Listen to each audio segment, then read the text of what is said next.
গত কয়েক বছরের তুলনায় এবার হিমায়িত পণ্য রপ্তানি থেকে আয় বেড়েছে বাংলাদেশের। উল্লেখ্য, দেশ থেকে রপ্তানিযোগ্য মোট হিমায়িত খাদ্যের ৯০%ই চিংড়ি। তুরস্ক, Sweden, Cyprus, Russia, Greece, Germany, Netherlands, France সহ পৃথিবীর নানা দেশে চিংড়ি সহ হিমায়িত খাদ্য রপ্তানি করে বাংলাদেশ। দেশের দক্ষিণ পশ্চিমাঞ্চল থেকে এসব চিংড়ি সংগ্রহ করা হয়।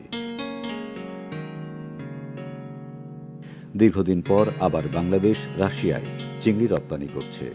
আন্তর্জাতিক বাজারেও বাংলাদেশ থেকে হিমায়িত খাদ্যের চাহিদা বেড়েছে।